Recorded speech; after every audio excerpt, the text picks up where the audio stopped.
my channel. My name is Martine, and if you are new here, I do videos on Vedic astrology mainly, but also with some tropical insights, and I focus on both relationship and natal astrology. And if you like this video and you would like to see more content from me, don't forget to like the video, subscribe to my channel. Also consider clicking the notifications bell if you want to see when I will post a new video. Also, if you are interested in a private reading, I do readings in astrology on a variety of topics ranging from relationship readings to career to transits for 2-3 years, or solar return charts or predictions for 1 year, etc. You are free to email me at the email address that I will leave in the video description, and I can send you a pricing list and reading options and any other details that you might require. Also, I want to mention that I have started membership options on this channel, and the short of it, just to give you the short perks that you will get if you choose to join the membership section, you will get 1 extra video per month for each membership stage or tier. So for the first tier, you will get 1 extra video per month. For the second tier, you will get 2 extra videos per month, so you will have access to level 1 and level 2 videos. And for level 3 or third tier, you will get 3 extra videos per month. The level 1 and level 3 videos are going to be on a variety of topics, so basically anything related to astrology, but it will be content that is not shown on my regular usual videos, right? So this is members only exclusive content, and it can range from, tips and tricks on how to read a horoscope to, I haven't done this yet, but I plan on doing maybe members only astrological synastry for famous couples, for instance, or the analysis of famous people's horoscopes, but then I can also get into divisional charts, etc., etc. So all kinds of things. The level 1 or second tier of membership options is especially related to synastry astrology topics, meaning relationship-oriented astrology. So this could be things like how to discover which kind of partner archetype is right for you according to your horoscope, or it could be, again, different characteristics, whether you're going to have a good marriage according to your horoscope or a less than stellar marriage. But you can find more concrete examples in the lists that you will find in the video description, because I have added the playlists where you can already see all the videos that I have posted in each members section. So yeah, you can see what videos you will have access to from the ones that I have already done. But I will continue to post, like I said, 1 extra video per month for each level of membership. And in addition to that, in the members only section, you will have access to members only polls, and you will also have priority when it comes to getting your comments replied to on my channel.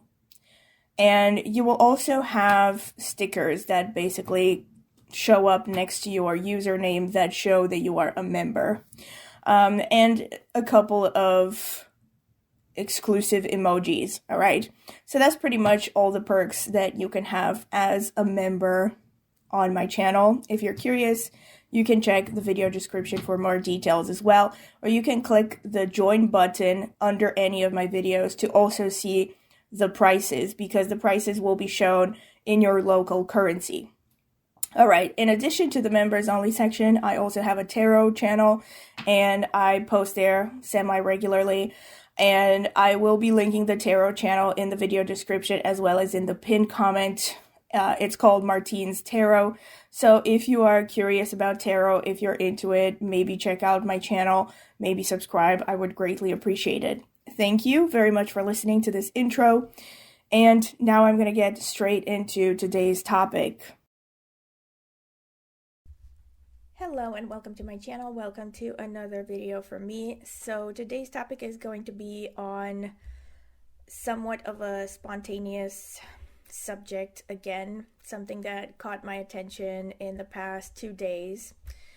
Yes, it's not, I know it's not one of the videos that I said I was going to cover for this channel, but again, I was struck by sudden inspiration and I had to really delve into this topic because it really fascinated me, and incidentally, it also happens to prove the points that I made to a large extent, some of the points that I made in a lot of my previous videos, more specifically, the points that I made in my past two videos, the ones that I did about Pluto aspects in composite charts and how they lead to unhappy relationships, if not even violence, as it is with this case that I am going to talk about. Well, two cases, or three cases, should I say.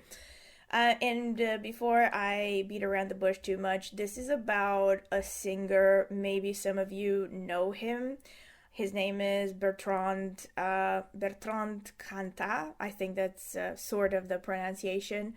Um, he is or was the lead singer of a French band called Noir Désir. This is a band that I can't say that I was a fan of or anything, but this is very interesting, and I feel like this is kind of also why I really wanted to focus, because it was so weird how I got into looking into this, because I had known that Bertrand Cantat basically was imprisoned for killing his girlfriend or his wife. I didn't even know exactly what the details were, because I only liked one of his songs, or should I say one or two of the band songs, and this was a long time ago when I used to listen to it, probably before 2010. He was imprisoned in, I think, 2004, 2005, something like that. And apparently he murdered his lover at the time in 2003, if I remember correctly. And I never really wanted to look into it more in depth. I don't think I ever did throughout the years. I just like these, two songs. Well, one of them in particular that I regularly sort of go back to and keep playing on repeat. It's called Le Vent nous portera. Some of you maybe know about it. I don't know. You can find it on YouTube. And it doesn't matter. So I think because I like that song, I didn't want to get into the gruesome details about how this guy killed his girlfriend. Or I didn't want to really know anything too much about him or the band, because I didn't want, the history, the gruesome history attached to the singers to, ruin the song for me, basically. But on Friday, for the first time in years, suddenly I just got the urge to listen to that song again. And this time, I don't know how, when I looked for it, something popped up. I think maybe in my YouTube shorts or something that talked about more details connected to how he, that whole scandal that was around how he murdered his partner at the time. And this time I really got curious and I started looking more into details about what exactly happened. If he was, well, it turns out he definitely was guilty. And it was really disgusting, by the way, again, in the sense that I know this is exactly why I didn't want to look for details for a long time, because I didn't want, this kind of gruesome shit running through my head every time I listen to that song. But I guess it's too late now, and as long as it's in the interest of astrological research, it's all good. And basically, the reason I said that there were going to be three main things that I want to talk about in this video is because the number one thing I want to talk about is his horoscope and what I think shows potential for violence in his horoscope. So his natal horoscope. And then the two other things that I think are interesting and worth looking at are his relationships to his wife, because he was married at the time when he had an affair with this woman that he murdered. Actually, both of them were married, which is, eye roll. What can I say? But yeah, both of them were married. They got into an affair. and he was abusive and actually ended up beating her to death, which, like I said, it was really disgusting, really gruesome. Definitely not the kind of thing that you could just call, some accident or anything like that. And the more I dug into it, it turns out that he had a history of violence basically that stemmed into his youth, and that apparently it was, well, many sources said that it was kind of a hidden secret behind doors, that, behind closed doors, that he was someone who had a tendency to be violent towards his partners, and that a bunch of women over the years had accused him of violent tendencies, his romantic partners and whatnot. But anyway, one of the other things is the synastry analysis to this woman that he killed, and the other one is the synastry analysis to his wife. And that was really the moment when I decided I really wanted to look into the astrology of this whole situation, is when I found out that after he was imprisoned, well, actually after he had an affair, his wife, basically she never left him. So he was married to this woman. They had 2 kids together, and she defended him on trial, basically testified for him, saying that he didn't have violent tendencies.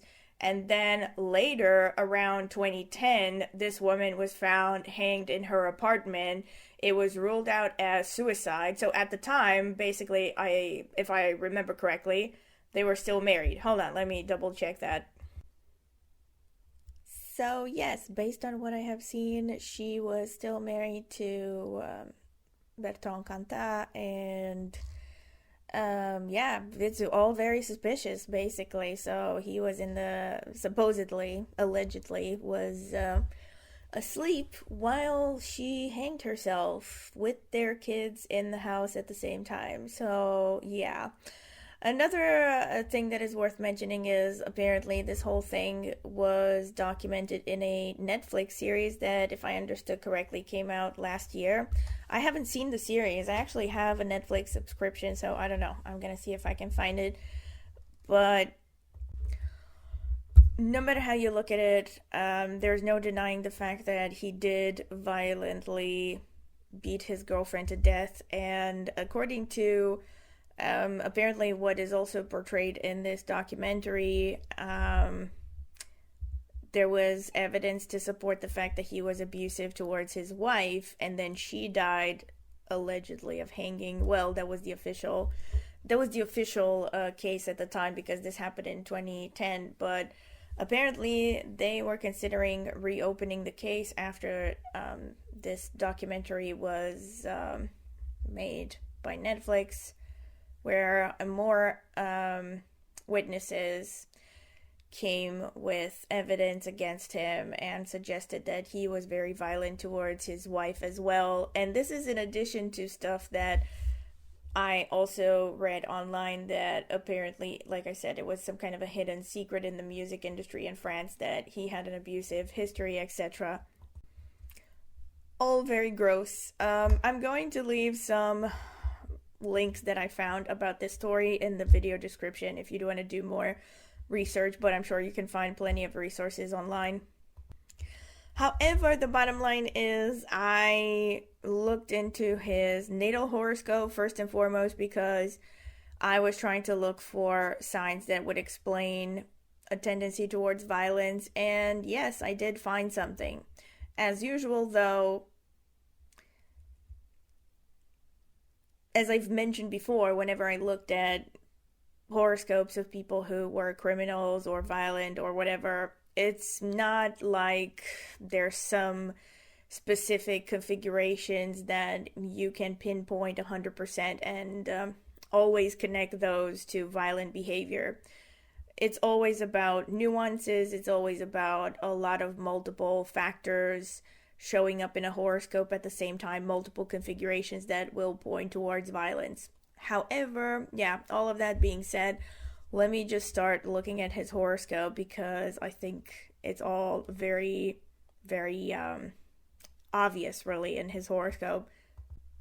So, what do you actually see when you look at his natal horoscope? basically, first thing that stands out to me is a significant multiple conjunction involving two malefics, actually the two great malefics, Saturn and Mars, in the second house, which is the house of the family of origin. I've also mentioned this in other videos, multiple other videos, I'm pretty sure, as far as I remember, that the second house, based on empirical observation, shows up pretty prominently in the horoscopes of famous psychotherapists. And by prominently, I mean usually connected to the 10th house or the 6th house, which are the houses of career and or daily effort, or daily routine, basically, which is the 6th house. It's also called the house of employment for that reason, because it's about daily routine. But the bottom line is, having these malefics in the second house shows that he did not have a very positive childhood environment. With Mars connected to the second house, there is a strong likelihood that he was exposed to violence from a young age, and considering the fact that Mars is conjunct the Sun together with Saturn and with Mercury, that definitely connects this to the father figure, because the Sun is the father figure. And not surprisingly, his father was actually in the military. Well, the Navy, I think, something connected to aggressive Mars dominated professions that have to deal with defense, basically, which is not surprising at all, considering the connection between Mars, Saturn, and his son. Again, shows that the father was a strict disciplinarian, very aggressive. I would not be surprised if he saw his father being violent towards his mother, basically, just based on these configurations alone. Whichever the case, maybe his father was violent towards him or towards his siblings, etc.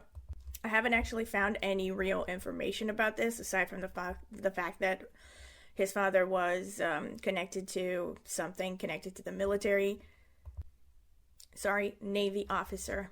Okay, I just researched so that I can say exactly what it was. But yeah, doesn't really matter. It is a profession that is very much a Mars-dominated profession. Makes a lot of sense that he would have this configuration. And again, these are two great malefics, basically, connected to the father archetype. And not only that, but we have Sun in 21 degrees Aquarius, which puts it in Purva Bhadrapada Nakshatra, which is connected to themes of being two-faced, being potentially narcissistic. Now, again, I say all of these things with the usual disclaimer that you cannot just draw a conclusion based on one or two configurations or one nakshatra. And again, loads of people are born with Sun in Purva Bhadrapada and they don't become criminals, right? It's not just one or two things, but it's the full picture. Another important thing to notice is the fact that he has Pluto opposite this multiple conjunction. So Pluto opposite Sun, Pluto opposite Mars, Mercury, and Saturn. Connected to the second house, connected to the father archetype. The houses that are ruled by these planets are the first house, the second house itself. So again, because the lord of his ascendant, Saturn, actually falls in the second house, this right off the bat shows that his early life environment greatly shaped his path in life and his overall personality. And not just the early life environment, but more specifically the father figure, with the Sun being in there. And the father figure is also a Mars archetype, a Saturn archetype. So again, this is a very strict disciplinarian. There's nothing emotional about this. There's no connection to, again, feelings or affection or empathy. This is a very dry, cold sort of energy here. And with Mars, again, there is the almost certain I was going to say almost certain possibility, but does it really work? There is the almost certain fact that he was exposed to violence, I would say. And not only this, but actually, I really kind of laughed inside when I saw this, because for months, or maybe it's been more than a year, because like I said, I have plenty of ideas swirling around in my head, but I just don't have the time to get to presenting all of them. But I had the idea of starting maybe like a separate series where I talk about how different planets show physical features and how they influence the physical appearance. And I was actually going to specifically talk about how connections between the second house and or the moon and Mars, respectively, so Mars connected to either the second house or moon, tends to show scars around the face area and or the throat area, because second house, again, is the face and the throat because it's connected to Taurus. Moon, again, is the face. So, for instance, Catherine Zeta-Jones also has Mars in the second house, and she has a scar at the base of her throat. And Bertrand Cantat also has a scar on his forehead. And again, I haven't read into this. Maybe if any of you have the patience or the inclination, maybe you'll do the research. But I'm curious as to how he got that scar. Again, obviously already shows that someone who has a scar on their face, they're either prone to violence or they tend to be just reckless. Okay. And it would be interesting to know if he got it in early life, because who knows, then it would look even more suspicious if it could be traced back to maybe his early years or something. Aside from that, another thing that stands out is the moon is in Scorpio in Anuradha Nakshatra. So the moon is debilitated, and it's also conjunct Lilith. The moon being debilitated will add the fact that this person is not really in the best state of mind, the best state of the best clarity of judgment. And again, not to offend anyone who has this placement, but I've actually come across quite a few people who have moon in Scorpio. And can I just say, the moon is debilitated here for a reason. Unless there are some other very positive aspects to offset these energies, moon in Scorpio can really show people who are not really objective. They're not reasonable, really, a lot of the times. Or they're just not, they're not rational. Now, reasonable is debatable, but they definitely tend to be more emotional rather than rational. Because the moon, again, being debilitated, it shows that this is a placement that shows big swings of moods, of emotions.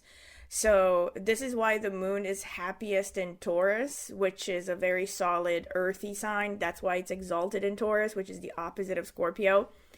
Because the moon in and of itself is a very fluctuating, inconsistent energy. So when you put it in a very volatile, intensely emotional energy like Scorpio, it tends to show even greater volatility, big mood swings from, one person can seem calm 1 second, the next they're off the charts angry or something. They will fly off the handle. Now, the moon in and of itself is receiving an aspect from Saturn. As far as I can see, hold on just a second. 7, 8, 9, yeah. So Saturn's 10th aspect basically is on the moon. And in fact, aside from this, the 10th aspect of Saturn is not the most malefic influence ever, but again, it does add to an energy of coldness, of sternness, of lack of emotion. And another important thing to observe is that he also has Pluto in Leo squaring the moon. One of the videos that I had promised previously that I was going to post is a video on moon Pluto aspects in composite, and I'm definitely going to be posting that, hopefully not too far in the future. But what I was going to say is, and this is something that I plan on expanding in that video, is when you have a hard aspect between Pluto and the moon in the natal horoscope or in the composite with a parent, and in this case the mother, and it's more relevant with the mother, but it could be the father as well when you're looking at composite charts. However, if you look at the natal chart and you have a hard aspect between Pluto and the moon, then it's definitely affecting the relationship you had with your mother or your mother figure. And this shows a situation where there's kind of a competition almost between the child and the mother. And considering, again, knowing that his father was in the Navy, probably was the strict disciplinarian type, this is not an uncommon scenario to see, especially in previous generations, because he was born in 1964, so that was quite some time ago, where there was little to no knowledge of psychology, the world was way more misogynistic, etc. But what I was going to say is that there's this competition, and this would make sense in this context, because usually what happened in these households was that the mother, the woman was married to a man who was tyrannical and, kind of ruled the household with an iron fist, and it was his way or the highway. And so the mother basically would seek to protect her own selfish interests at the expense or to the detriment of the interests of her children. So in other words, in layman's terms, or in as simple of a term as I can put it, basically his mother probably abandoned him when it came to his father being too harsh, too much of a disciplinarian. So he probably felt like his mother maybe even threw him under the bus sometimes. Also, having that Lilith conjunction to the moon could show that he may have had a mother figure who was very much a Lilith archetype, in the sense that maybe she was, from his perspective, the quote-unquote unruly type. And again, this could go either way now that I think about it. So if she was perceived as an unruly type, this could have been a situation where, he witnessed his father trying to put her in her place, quote-unquote, by using aggression. Or, again, it could have been a situation where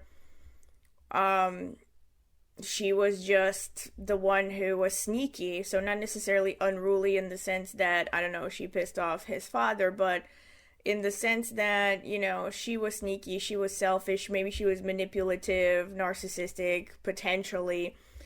Although this is less likely, but it is still a possibility, because with Lilith, usually there's an archetype of an outcast somehow.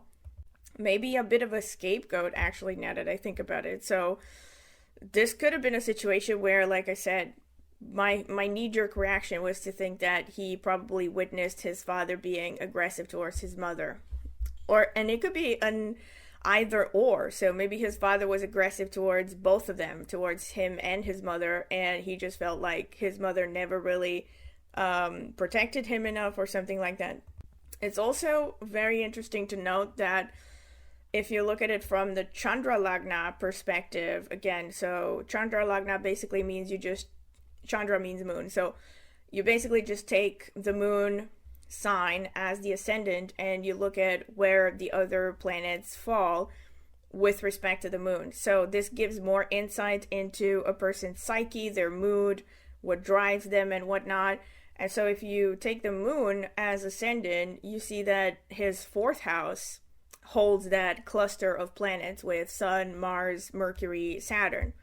And the fourth house, especially from the Chandra Lagna, is about what makes you happy, and what makes you happy. And then it's also about, of course, early home environment, how the early home environment impacted you. And so if you look at it from the Chandra Lagna, there's even more indication of a early life environment that was marked by a lot of harshness, a lot of potential violence, or at the very least, if there wasn't violence with Mars, there was just very strict discipline imposed in the household, coming from the father figure because of the sun there. Another important thing to note, and this is also something that I talked about extensively in a different video where I talked about Sun, Mercury, the Buddha Aditya yoga, I think that's what it's called, which is pretty common, really, but I did mention there that this is a yoga, namely the conjunction between Sun and Mercury in the natal horoscope, that tends to show that people are meant to clear out all of their karmas by the end of this incarnation.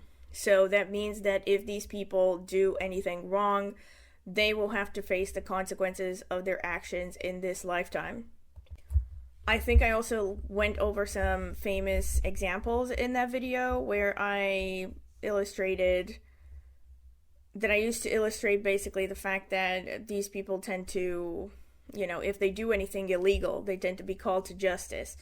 And, well, in his case, it's kind of debatable because there was a lot of controversy, and rightfully so, around the fact that he got a really lenient sentence. Actually, he got, I think, something like a 8-year sentence, out of which he served less than 5, because he was in Lithuania at the time. I don't know what the legal system is there, but then there were, of course, voices that argued that he just got preferential treatment because he is famous. But anyway, the bottom line is he did at least partially receive, a punishment, and definitely affected his career. But anyway, that's the conjunction between Mercury and the Sun. And then another thing that again stands out to me is the fact that Pluto in Leo, so if you look at it from the perspective of the Chandra Lagna, Pluto in Leo is in the 10th house. It's opposite this cluster of Sun, Mars, Mercury, Saturn in Aquarius. So again, from the perspective of his inner world, this could have been this classical scenario of seeing how his father figure was the one being the domineering one, and the mother, or like not necessarily strictly like that all the time, but more like he witnessed a continuous power struggle between his parents, because the 4th house would be the mother archetype, the 10th house is more of the father archetype. Again, this is from the Chandra Lagna, so it is debatable, but again, if you go back to the meaning behind the Chandra Lagna, it's even potentially more impactful that it happens in this Lagna rather than the regular D1, because the Chandra Lagna is how a person perceives things emotionally, so the emotional impact of the world around them on them, right? So yeah, this would be my intuitive, basically, impression with respect to his horoscope and how it shows his personality, development, etc. Another thing that stood out to me is the fact that he has Rahu in the 6th house, and that would put Ketu in the 12th house. And so Ketu in the 12th house shows many lifetimes of isolation, potentially even imprisonment, because the 12th house is about, prisons, temples, can also be, places of worship, can also be hospitals, basically any kind of situation, any kind of environment where a person is isolated from the rest of the world. That would be the 12th house. But I would say, considering, not just his behavior, okay, but the rest of his horoscope that kind of points towards a tendency towards violence and all that, it would make sense that he actually had multiple incarnations of being, imprisoned, let's say, or in some way kept away from the rest of the world. That would explain why antisocial behavior is something that comes natural. And another thing that I looked at was his D60 divisional chart, which is something that has to deal with past life karmas, the soul's energy. So it's on a very deep spiritual level. it shows like the energies that you're bringing from multiple incarnations on a deeper level. And if you look at his D60, the one thing that I wanted to check was actually the moon placement, the energies around the moon, because that would show, again, your base personality on a deeper level, your knee-jerk reactions on a deeper level. And what you see is Moon conjunct Mars there in Capricorn, where Mars is exalted. Moon is not particularly comfortable because that's an enemy sign, because Moon rules Cancer, the opposite of Capricorn. So this means that we have, again, that theme of violence with the Mars associated to the Moon, which is basically his knee-jerk reactions, his core, on an emotional level, on a deeper soul level. So this shows that basically he is not a very sympathetic, emotional person, to say the least. This is what it shows. A very kind of, basically it shows like a knee-jerk reaction to resort to violence and to have a tendency to be short-tempered, right? And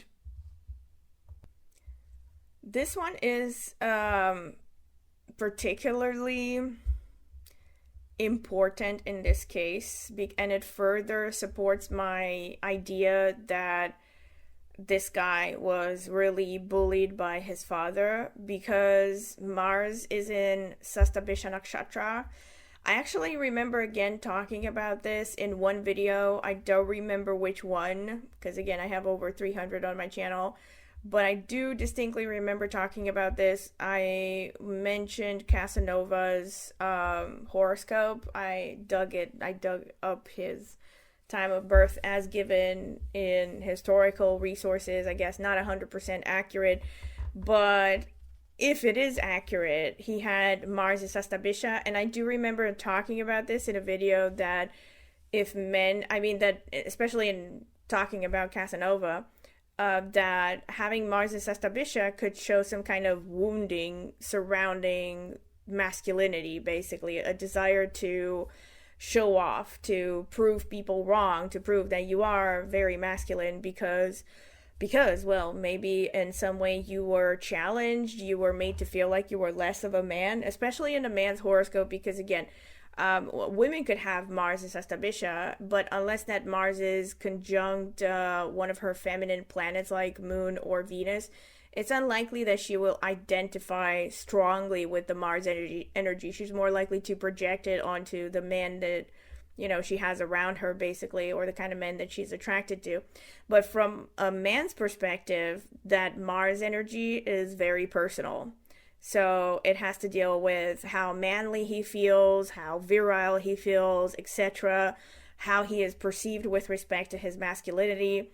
And again, because there is, and let's not also forget, by the way, this is an important mention as well, for those of you who have seen that video that I did, I actually did a more in-depth video where I talked about Sastabisha Nakshatra and how it's the archetype of the wounded healer, and how so many people that not just that I looked at, because it's pretty much something that multiple astrologers will say and write about, that this nakshatra has a connection to suffering, and especially if it's connected to, well, depending on the planet that it sits on, it shows suffering connected to that sphere of life, that area of life, right? And in this situation, Mars is in Sastabisha, and it's also with Mercury, by the way, because Mercury is also in Sastabisha, and Saturn is in Dhanishta. That would make sense as well, considering the fact that, he's an artist.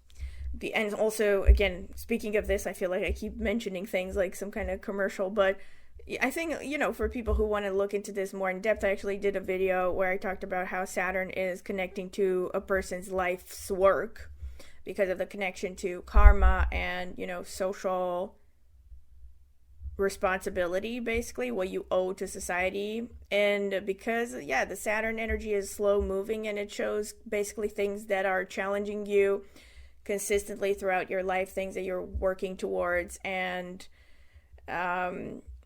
yeah, Saturn in Dhanishta makes a lot of sense for someone who would be in the entertainment industry, because it shows like a lifelong energy, a lifelong work of developing artistic talent and, yeah, showmanship, basically.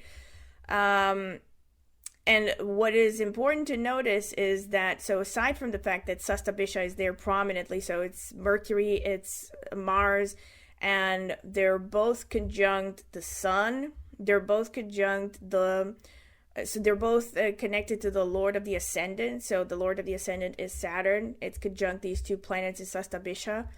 And we also have the Lords of the 11th, because Mars is ruling the 11th, the 4th, again, that house of happiness as well, and also the house of emotions. The 8th, this one is important as well, because the 8th is about upheaval and sudden ups and downs and instability and whatnot. And again, I keep jumping around from one thing to another. Going back to another video that I was planning on doing, and I had gathered information for it, but I don't remember what happened with that thing. Please remind me in the comment section if you're curious to see it, because I was going to talk about mental illness and, things that show mental illness.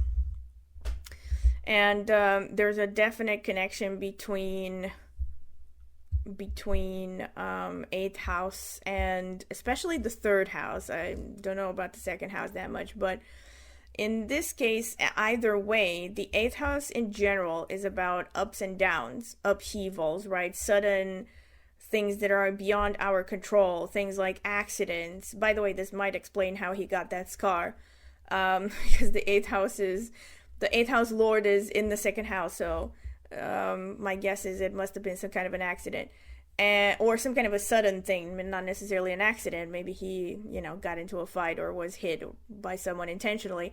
But the bottom line is, it could still, even if it's not directly linked to the 3rd house itself, it can still lend a sort of instability to the person's psyche, being aspecting the 2nd house, and also all of those planets that are sitting there in the 2nd house, including the Lord of his ascendant. So would add to a temperament that is volatile, I would say. And what's also important to take into account is the fact that in this multiple conjunction, Saturn is the one that has the lowest degree. So this means that Saturn basically will lead this multiple conjunction, and all the other planets have to follow basically Saturn's lead. So that means that this person leads with, well, Saturn is about discipline, control. It's also about fear, especially fear of social justice, but no, that's not, definitely no fear of social justice. I think this guy's a psychopath, but there's a fear of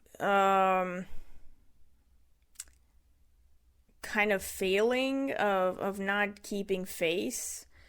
There is a fear of not rising up to the occasion, not impressing. Yeah, I keep going back to the idea that I think this guy had some kind of a difficult relationship with his father. Oh, and I actually was gonna say this, that I read he was described as the French Jim Morrison, and that was hilarious, because Jim Morrison, as far as I read, also had a father who was in the military, and Jim Morrison was vocal about having a bad relationship with his father. I think he even had lyrics in some of his songs where he kind of referenced a difficult relationship between a father and the son.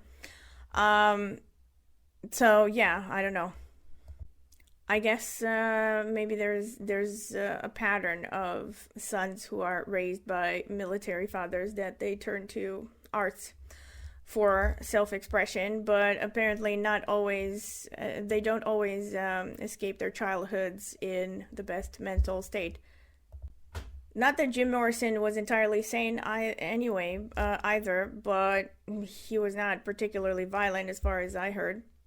I don't think he was violent at all, actually. At least not towards his partners. But yeah, these are pretty much the main things that I wanted to point out connected to... Well, there's one more thing that I would like to add, which is Venus falling in Aries. Now, Venus falling in Aries, in and of itself, is not strong enough for someone to say that, oh, this person is going to love violence just because they have Venus in Aries. But again, this is something that I have touched upon in other videos, even though the videos in question were not specifically aimed at this topic. But I did mention that, for instance, when it came to men who have a Mars-Venus aspect in their natal horoscopes, that there is kind of a disturbing trend that I have noticed, and I'm sure I'm not the only one, that they tend to like violence. They tend to be prone to violence because, again, Mars is about warfare. It's about even cruelty, actually. So it's all about struggle, survival. This is why Mars is the archetype of the warrior, basically. And it's about cutting and fighting and all this stuff. So it's brutality and all whatnot. And Venus is about, conversely, right? It's all about beauty and sugar spice, everything nice. Is, the feminine artistic archetype. It's the type that just, sits in her beauty parlor and likes to powder her face and look cute and whatnot. And it's what we love, basically. That's what Venus is. So when Venus is with Mars, it shows that this person loves violence, right? Especially when Mars has the upper hand in an aspect. Now, in this case, he does not have a Mars-Venus aspect, but Venus is in the sign that is ruled by Mars. So that, I think, within the greater context, it adds to the fact that he might be someone who just likes violence, basically. And his Venus is aspected by Ketu's fifth aspect, and aspected by Pluto, if you will, through a trine. Not particularly strong aspects that would, again, show a great love of violence, but it's still, like I said, in the greater context, it definitely adds to someone who likes intensity, likes drama, and especially with Ketu, there's something... There could be even a love of creepiness. I did talk about this in another video, archetypes of Ketu, about the Ketu aesthetic and famous people who have prominent Ketu, especially when it's aspecting Venus, because it tends to show that this person could be, again, kind of dark, kind of creepy. And again, there's also this element of unconsciousness, basically, when it comes to Ketu. In an elevated type of person, Ketu can show high spiritual development, someone who's borderline psychic, right? But if it's in an underdeveloped, let's say, soul, one that has, again, looking at this Sastyamsha chart, basically with Moon and Mars and Ketu in the 12th house, again, there is a likelihood that this is not a particularly advanced soul. I mean, definitely someone who's advanced wouldn't have been able to do this. But even if let's say, I had not known that he had killed his girlfriend, just by looking at his horoscope, there is a high likelihood that he is not particularly advanced spiritually. And so in this context, Ketu on Venus can just show a love of diminishing the romantic partner, basically. And I actually remember talking about this when I did the analysis for some serial killer. I don't remember which one, that there was some kind of contact. I think it was Ted Bundy, actually, but I'm not 100% sure. I don't remember. Maybe it was multiple contact, basically, between Venus and Ketu, because Ketu is dead bodies. Really, on a basic level, it's dead bodies, it's death, anything. And you also, again, if you watch that video that I did on archetypes of Ketu, with people who are artistic, you know, you look at their aesthetic, you look at some of these famous directors, and even Stephen King, you know, prominent K2 energy.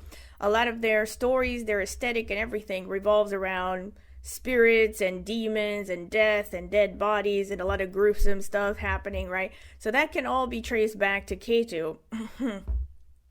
But yeah, so, and again, I'm not trying to say that anybody who has Canto on Venus is going to become a murderer or something, or they're going to want to, but in this context with a history of violence in early childhood, it's kind of like, you know, it all comes together like pieces of a puzzle to point in the direction that this could be someone who has a tendency to be troubled and to like violence. And more specifically, again, there's this theme of taking out violence on women. And my guess is, because again, even in psychology, this is a theme that is pretty common, and in his case, it's backed up by his horoscope, that he probably hated his mother because he felt that she didn't care about him, or that she was selfish in putting her interest above his. And this was something that I wanted to say actually about Moon Pluto, and I don't know if I did manage to say it because I tend to jump around. Is that when you have a hard aspect, the mother tends to see the child as a threat to her needs, basically. So yeah, it would make sense that he may have had a mother who just threw him under the bus, basically, to get her own needs met. But yeah, this is pretty much what I have to say about his horoscope. So now I'd like to move on to looking at the synastry he had with his girlfriend that he murdered. So moving on with the synastry analysis. First of all, I would like to take some moments to look at Marie Trintignant. I don't know if I'm pronouncing it correctly. Trintignant, something like that. I would like to look at her chart a little bit and point out the fact that, so her chart is the one with the blue. Those are her natal placements. And if you look at that, again, you see the theme of Mars aspecting the second house. So her Mars is in the 8th house. It's aspecting the second house. Again, I would not say that this is a very strong placement that shows she was exposed to violence necessarily, but there is a hint of that, especially since it's a complete aspect of the second house, which means that she has no other planets in there. So it's just Mars casting all of its influence on the second house. And also, can I just say that Mars in the 8th house is a Manglic position, which is basically a sophisticated term. Well, not sophisticated, just comes from Hindi, that shows a person is Mars dominant. And usually there are certain placements, I don't know them all by heart, I don't think so, but I'm pretty sure that Mars in the 1st, Mars in the 12th, Mars in the 8th, and Mars in the 7th constitute Manglic positions. So these are people who are very passionate, and they're said to have a high sex drive. And the theory, for instance, in synastry and marriage is that Manglic people have to marry other Manglic people for compatibility reasons. And yeah, Bertrand also has Mars in the 12th house, so that's a pretty strong placement of Mars as well. But what's important to know about these people is not just that they're more, let's say, passionate, hot-blooded, but also the fact that they tend to be more impulsive. So it would at least partially explain why they had an affair, right? So why she had an affair, because she was married. So, like, actually both of them were married at the time and had children. She had 4 kids with her husband. He had, I think, 2 kids with his wife. And they started an affair, basically. That is definitely not something that sensible people would do. Can I just say that? Not to be judgmental, but, you know, someone who is very rational, someone who does not have Manglic energies, is unlikely to do that kind of thing. And also, can I just, while I'm opening this parenthesis, talking about their Mars placements, Mars in the 12th house in his horoscope would show the propensity to have affairs, and hidden sexuality somehow, because the 12th house is about things that are hidden from view, and could also be that secrecy is a turn on, basically, that kind of thing. And I've also talked about this in some other video that I did. I think I did a video ages ago where I talked about the tendency for some people to be unfaithful, but I don't really remember. I'm gonna try to look in my own channel, because again, I've done over 300 videos on my channel, so I don't remember everything. But I do remember saying this about Bruce Lee, for instance, because he also had Venus and Mars, if I remember correctly, or one of them at least, connected to the 12th house, maybe actually in the 12th house. And he was known to have a lot of affairs. And I know people will tend to think, oh, but all men who are successful have affairs. Not really. Because, yeah, first of all, a lot of men, just like women, may not have a particularly high sex drive. Or again, a man who's very rational, who just cares about following tradition, maybe he's very religious, whatever, is not necessarily going to have a lot of affairs. But anyway, closing the parenthesis, this is just, I feel at least partially relevant to the topic. But going back to Marie's chart, not only does she have Mars aspecting the second house, but she also has Saturn, Jupiter, Sun, Venus, Mercury. So again, there's another malefic here, Saturn. Just like he has Saturn conjunct Mars and Sun, she also had Saturn conjunct the Sun. So you see already there's kind of a parallel to be drawn between the type of father archetype that she had and this guy's energy.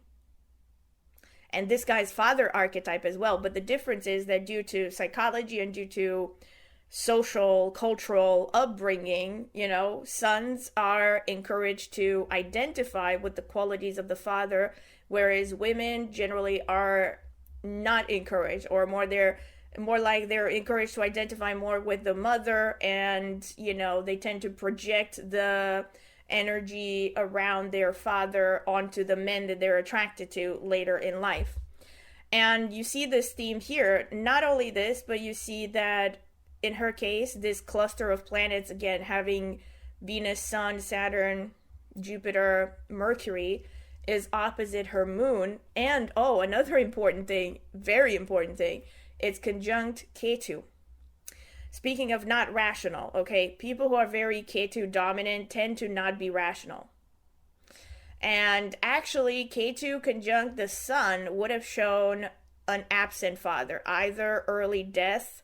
I haven't looked into this, actually. I don't know what her history is. Maybe I'm going to look after. But this could show that she had a sense of loss around the father figure. Either the father was, again, passed away when she was relatively young, or the father was maybe officially married to the mother, but was not particularly present in Marie's life, was not really a significant influence of any kind. So there was some kind of a sense of loss connected to the father. In other words, an absent father that wasn't really around to build up her confidence or self-esteem. Yeah, a tale as old as time, that kind of thing. Rahu conjunct the moon would show a person who, again, tends to be, for lack of a better word, not irrational, but capricious in a way. So Rahu is a very materialistic energy. Moon is very inconstant. And again, both of them, speaking of emotional and not rational, both of them had moon in water signs. She had moon in Cancer. He has moon in Scorpio. So his moon is debilitated, but her moon in Cancer, even though it's in a strong placement, again, moon in Cancer is a happy moon because it's in its own territory, the sign that it rules. But that doesn't change the fact that the moon is a moody energy. And so, even in its own sign, it tends to be moody, it tends to be up and down, capricious, emotional, and conjunct Rahu would have increased chances of, strong emotions, strong bouts of, desires, like, oh, I want this today and I want it and I don't care what anything or anyone cares about or says or whatever. Don't care about consequences. So it would, again, at least slightly explain why she was summoned to have an affair or to follow her feelings in the first place. But also the moon being the mother figure is also aspected by Saturn and it's conjunct Rahu. So this again shows that both of her parents did not really give her much attention or affection when she was growing up, because Saturn is a very cold planet. It's again, depending on, in her case, Saturn is actually strong. So if Saturn is relatively strong, you would still see some positive influences, even if Saturn in and of itself is a malefic, because when Saturn is strong, at least it gives discipline, pragmatism, that sort of thing. So unless Saturn is severely debilitated, like if Saturn were in Aries, for instance, opposite the moon, that could actually show abuse of some sort, even if Mars is not there. Because Mars is usually the usual suspect when it comes to things like violence, like outward abuse that anyone would say, oh, that's abusive, things like throwing things around the wall, punching people, that's Mars. Okay, but Saturn can be emotional abuse, can be things like making the kid feel like crap because you're the parent, you're the authority figure, and you tell them you sweep the floors or I'll put you up for adoption or something. So it will be things that don't leave bruises, but they mess up the child psychologically. Anyway, the bottom line is she already had this background of neglect. I already see this right off the bat. And his ascendant, okay, in Capricorn, conjunct her Venus, conjunct her Sun, Saturn, Jupiter, Mercury.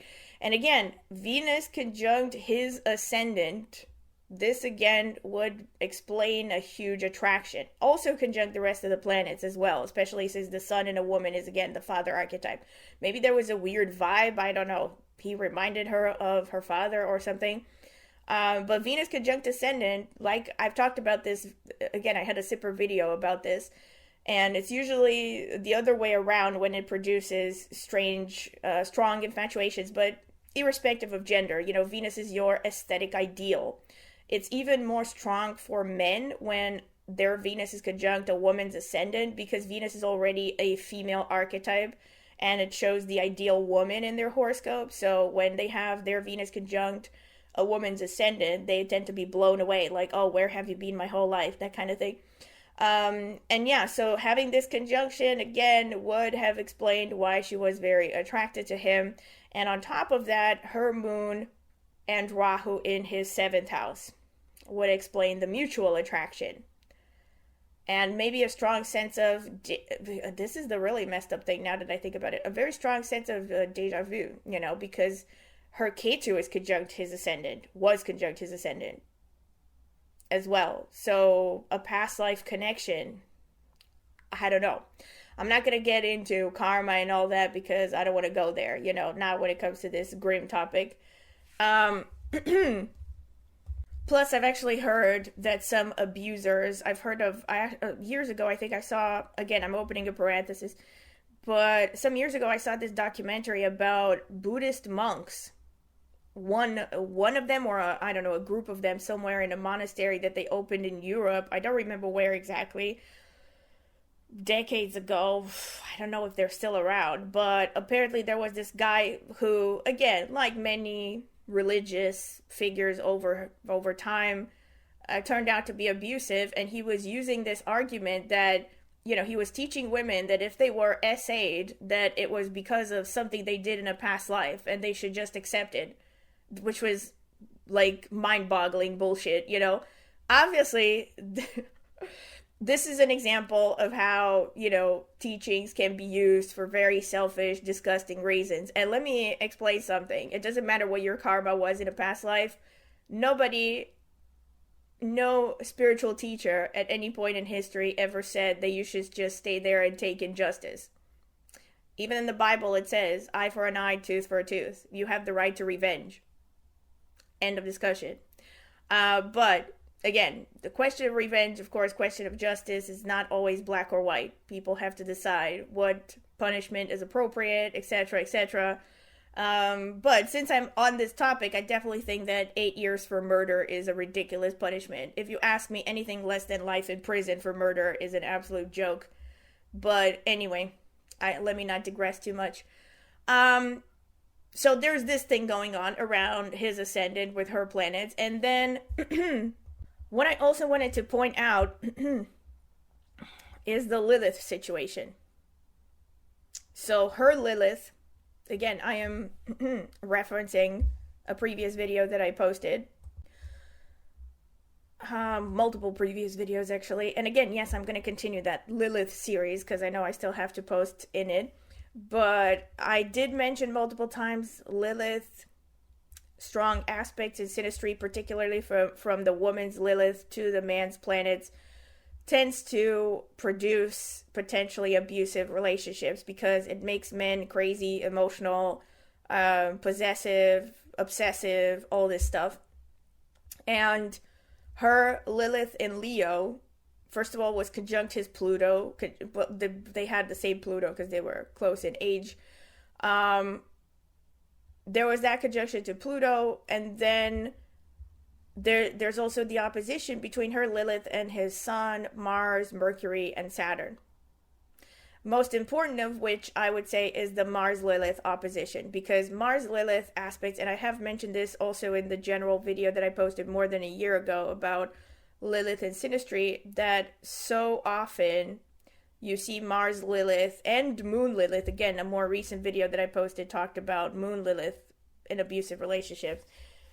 So often you see these placements in abusive relationships, where, especially where, well, not especially, but even in cases where the man does not have a history of violence. In this case, the guy had a history of violence, okay? I don't know if she knew or whatever, debatable. I guess she didn't know because he was good at covering it up according to more recent sources. But yeah, this is not surprising to me. And again, I'm not trying to say that, just like with any aspect, I'm not trying to say that it's always 100% going to lead to something like abuse or violence or whatever. But in this case, yeah.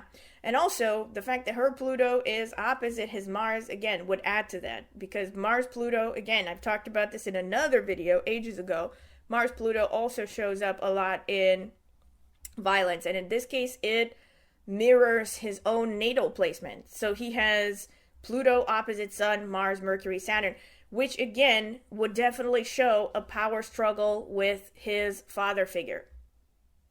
Because Pluto opposite Sun shows there's a clash between the father and you, basically. Like the father figure somehow challenged your personal power.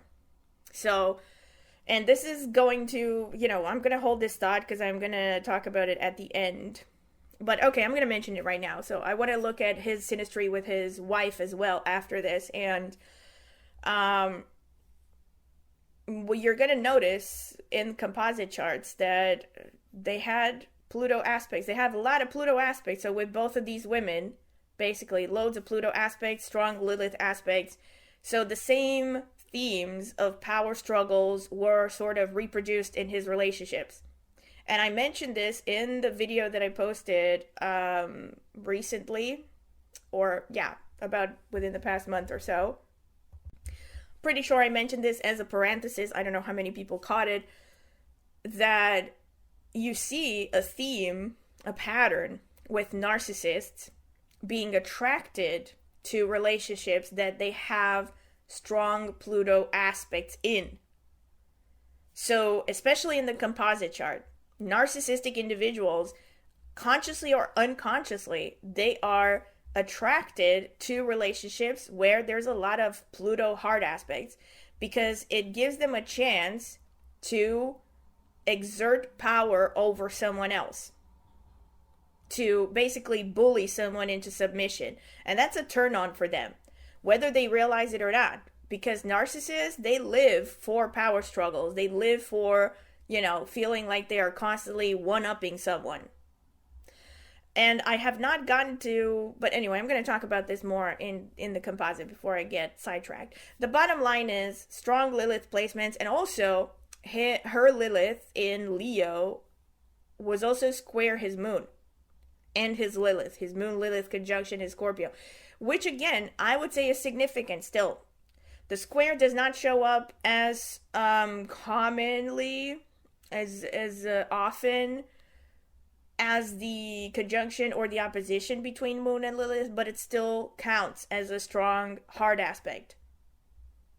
And again, I did a separate video not too long ago where I talked about Moon Lilith aspects in synastry and how I've seen them play out. I've also gone over famous couples there in abusive relationships, especially when the man is the moon, and how it really triggers their emotional responses. And according to some of the information I found online about Bertrand and Marie here, he was extremely jealous, not surprising. So, in fact, the whole incident that led to her death actually started from the fact that he noticed that she was talking to her ex-husband or something. And he became extremely, angry, controlling. And he had a pattern, actually, according to materials that surfaced largely after her death and after the trial, that she, was talking to her ex-husband because he was becoming abusive and, she was looking for support or something like that. Aside from all this, it's also... Actually, it's interesting to note that both of them had moon in each other's 7th house, which again would have led to a very volatile emotional connection, but at the same time a very strong emotional sort of involvement, because the 7th house is the house of the ideal spouse, So whenever you come across someone who has planets in your 7th house, you feel like this would be a good match, maybe even the perfect partner, especially since the moon is a very emotional, needy sort of energy. So, not surprising, this could have definitely explained why they, again, decided to leave their spouses to get together. And speaking of... Oh wow, this is like an unintentional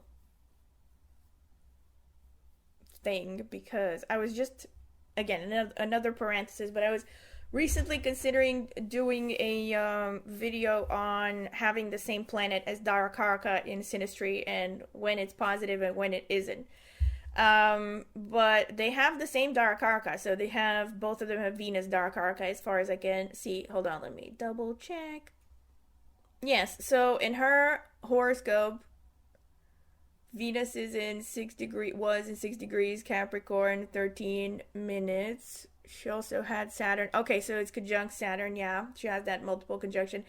Oh, and this is another important thing. Venus conjunct Saturn as Darakaraka in a woman's horoscope. Conjunct Ketu in Capricorn, which is not the friendliest energy for a woman. Although, hold on, I think it's Dhanishta Nakshatra. Yeah, that would explain again why she went into show business, because she was a very popular actress in France, actually. But still, Saturn, harsh energy, and this energy, this much amount of dry, depleting energy on her Venus, also having Venus as Darakaraka, definitely showed that she had complexes around how lovable she was, how attractive she was. In other words, this kind of looks like low self-esteem, especially since her 2nd house lord, Mercury, is also conjunct this mess. So she had ascendant in Taurus, Mercury. Oh, and speaking of ascendant in Taurus, again, I'm jumping around. But her ascendant was not just in Taurus, it was in Kritika Nakshatra. Again, I did another video talking about how Kritika oftentimes connects to infidelities, and how, people who have prominent Kritika placements tend to be very kind of passionate when it comes to, well, romance, and, they tend to be immature in the sense that they see something they want and they just go after it without thinking about consequences.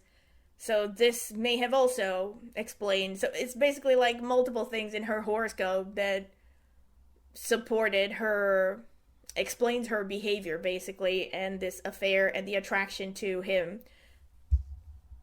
But yes, I'm seeing low self-esteem, and then both of them having Venus as Darakarka shows that kind of both of them were coming at each other from the same place of lack. Because the Darakarka, again, I've done separate videos where I went over each planet as Darakarka. It tends to show the parts of a person's psyche that they identify with the least, or the parts that they disown.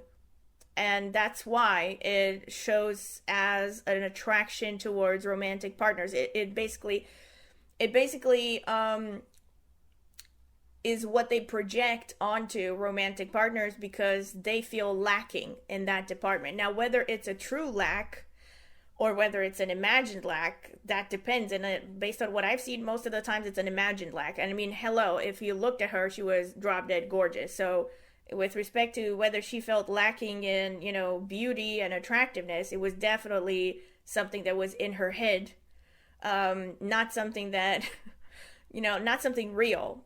But oftentimes, I've said this in other videos, when women have, and again, you don't have to look at it from an astrological perspective, you could just think about the psychology, right? If women have low self-esteem, they don't see themselves as lovable, they tend to tolerate bad behavior, or they might even subconsciously be attracted to men who are abusive, because it's that reaffirming loop cycle where if a person has a deeply rooted belief that they're not lovable, they're only going to be comfortable around people who think that they're not lovable, right? And treat them accordingly, because that, as painful as it may be, reinforces their belief system. Whereas a person who treats them well is going to feel uncomfortable. They're going to feel like, oh, I don't know how to handle this, because it's not what they grew up with in some cases, or maybe it's something they acquired. But in her case, it's definitely something she grew up with, because it's connected to the second house. It's the father archetype. The ninth house, by the way, where her cluster of planets, Venus, Sun, Saturn, Jupiter, Mercury, are sitting, is teachings of the father. It's one of the two houses that connect to the father again. So there's the double symbolism of the father archetype here being connected to someone who did not teach her strong confidence, self-esteem, and all that, and was probably harsh, maybe absent, strict, detached, etc. Someone who just didn't give her enough attention, definitely. Same thing with the mother, most likely. Again, just by looking at her horoscope, I haven't read anything about her background, but this is what I'm seeing based on intuition and my intuition, my empirical knowledge, and what I see in her horoscope. This looks like the classical case of a woman, of someone who grew up with a mother who married a guy that maybe she was not even particularly in love with, just because the guy had high social status, gave her stability. And as a consequence, though, the mother was very materialistic. So there was little to no emotion between the two parents. And the mother also was forced to constantly fend for herself because of that Moon Rahu energy. So that shows that a mother's energy is going to be sneaky, because maybe she doesn't have a man to rely on. So she has to spend most of her time manipulating either the spouse, or maybe manipulating other men, being materialistic, being self-seeking. And basically, as a consequence, the child that grows up in this mess is going to grow up with chronic neglect, right? Makes sense. But again, I don't know how much this actually is backed up by her real life experience, but I feel like this was her perception of the situation, at least, looking at this horoscope. Also could show a mother who was narcissistic, because Rahu conjunct Moon, again, it's a very materialistic energy. So a narcissistic mother, again, would have been more concerned with things like appearances, social status, money, and far less concerned with actually being a mother. Okay, let me not digress too much. And another thing, actually, now, speaking of the mother, holy moly, she had Mars in Sagittarius, which is aspecting the moon by 8th aspect. So Mars in Sagittarius is 8 placements away from, sorry, the other way around. Moon is 8 placements away from Mars, right? Because Moon is in Cancer, Mars is in Sagittarius. So this shows you that the mother was probably harsh. Maybe there was a history of abuse as well in her early childhood. With Moon sitting in the 3rd house, could have been verbal abuse only, but whenever I think I mentioned this also in other videos, definitely, that a lot of the times when you see Mars aspecting the Moon by any aspect, there was a history of violence in the family. Again, the child was either exposed to violence, or there was a lot of instability, there were a lot of ups and downs, and a lot of the times it's the mother who was abusive, because the Moon is the mother archetype. This could also be siblings, by the way, with her Moon in the 3rd house, right? Mars aspecting the 3rd house. It's also aspecting the 2nd again, so early life environment, siblings, maybe neighborhood, there could have been instances of violence.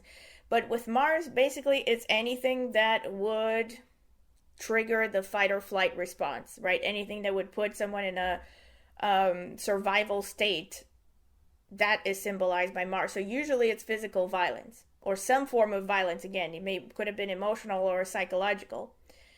Again, more of the things that you would expect to see in the horoscope of a woman who's attracted to a man who's violent. Can I just point this out? Okay. And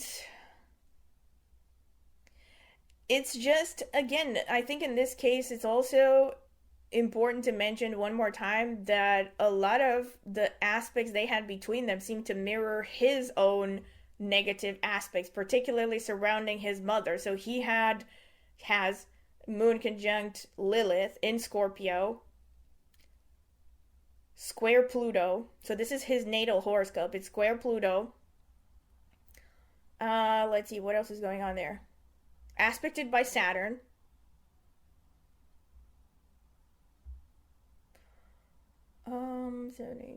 Okay, that's about it, I think. Yeah, that's about it. Those are the negative things. But again, from his perspective, there was definitely some beef with his mother, 100%. Some kind of an anger issue with his mother. And his placements surrounding the Moon, which is the mother figure, are triggered, again, by her chart.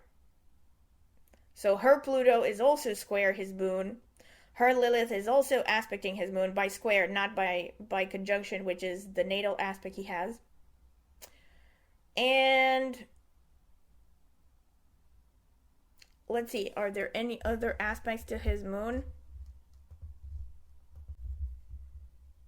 There is a trine from her Rahu to his Moon, but it's another malefic again, but I don't think it would have particularly triggered violence or anything like that. But I think either way, enough of the same repeating types of energies triggering his Moon in the same way that he was triggered by his mother. So would explain why this led to him having some kind of angry outbursts. Okay, this is what I can see about what I can see in the overlays. Looking a little bit at their composite chart. Now, you're going to see it's even more of a shit show. Sorry, pardon my French. LOL. Again, I did not mean for this to be so on point, because I just recently posted a video talking about how Venus-Pluto in the composite chart is a heartbreak aspect and how I've never seen it end well. Well, here we have another example. I mean, Pluto square Venus square Mercury square Jupiter in the composite chart. Now, with Venus Pluto, again, they're just like, oh my gosh, I mean, it's basically textbook. This relationship is a textbook example for everything that I presented in that video, because jealousy, controlling behavior, considering the fact that, again, both of them came from Venus, having Venus's Darakaraka, both of them, and also looking at their horoscopes, both of them probably brought the same issues into this relationship, the issues of feeling unloved, unworthy, whatever, and basically sought to somehow get relief from one another. But again, I'm going to talk about this more. Like I said, I had an idea to do a separate video about having the same planet as Darakaraka. I think in this case, really, it's something I was going to say in that video, that when a lot of the times when two people have the same Darakaraka, not always, sometimes it works depending on the planet, but with Venus, again, because it's self-esteem, because it's self-love, self-worth, etc., it could be that both of them are deficient in the same thing. So it's like trying to, fill someone else's cup out of an empty cup, because you don't have anything to give in that department, and they're hungry for the same things that you're hungry for. So both of you are lacking, basically, and looking to fill your cups out of a dry cup.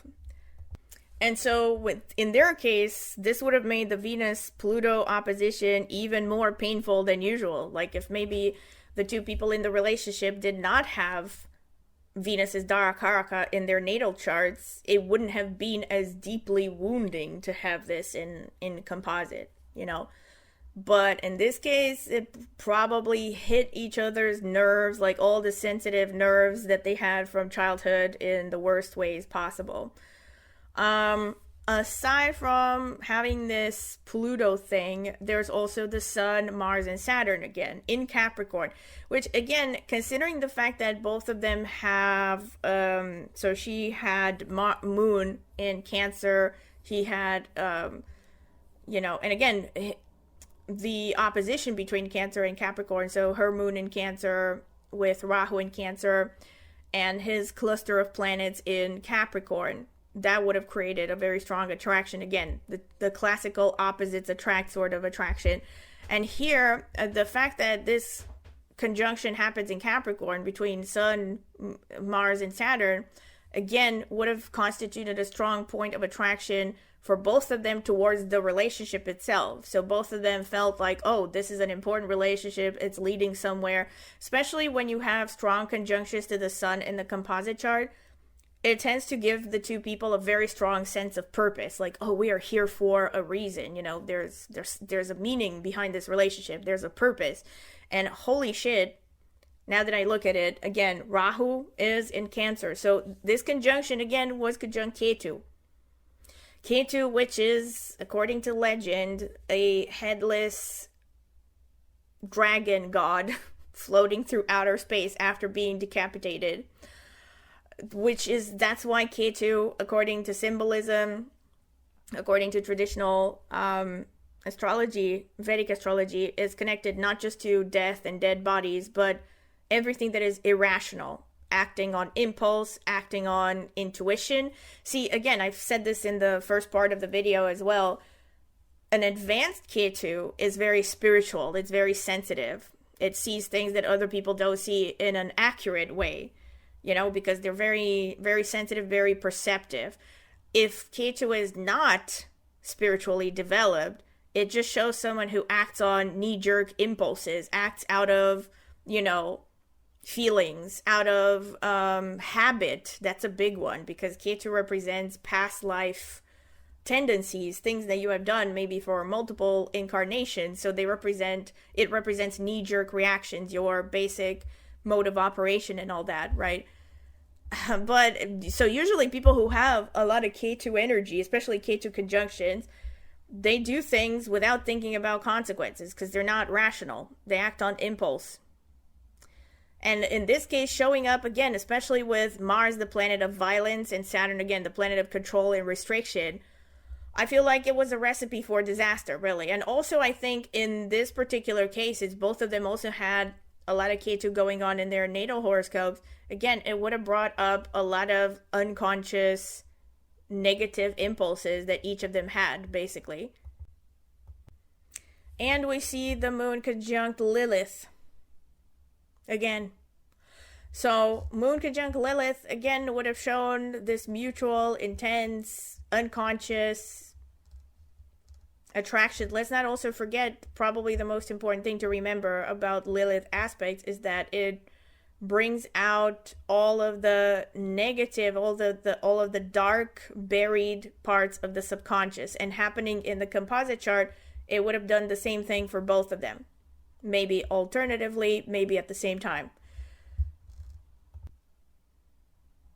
And again, am I trying to say that this would have happened to anyone having the synastry? I mean, I can't say that, no, 100%. Because again, if they would have been self-aware, if maybe both of them would have gone to therapy from the time that they were teenagers and actually seen good therapists who taught them to see everything about themselves, or maybe a good astrologer, they maybe would have reached a level where they were so self-aware that they would have never ended up being this, volatile. Or I would say actually, if they had gone to therapy properly from a young age, they probably would have never even had this affair to begin with.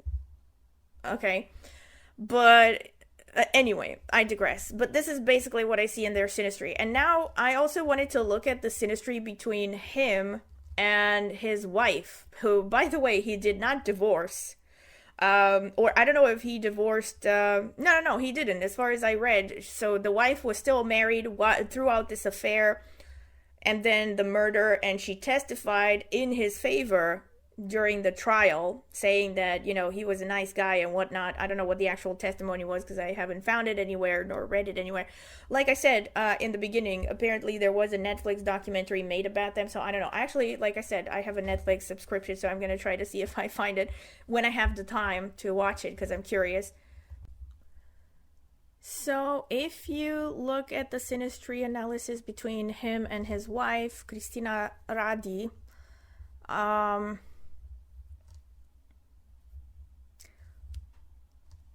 first thing that stood out to me were the similar themes, not exactly the same, similar themes in her own natal horoscope. So again, her placements are with the blue on the inside, and his placements are towards the outside with the red.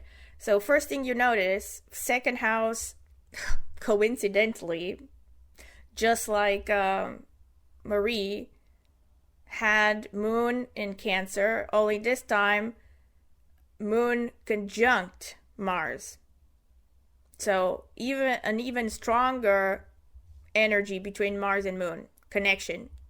In the second house, again, the house of the family of origin, showing the general themes and relationships between her and her family of origin. So again, this would explain that she herself came from a background of being exposed to potential emotional abuse, having a mother figure who was harsh. Again, I said this before, so the moon represents the mother figure mainly, but also represents early life environment. So when the moon is aspected by Mars, most of the times, like I said, I actually see the mother figure being abusive towards the child as well.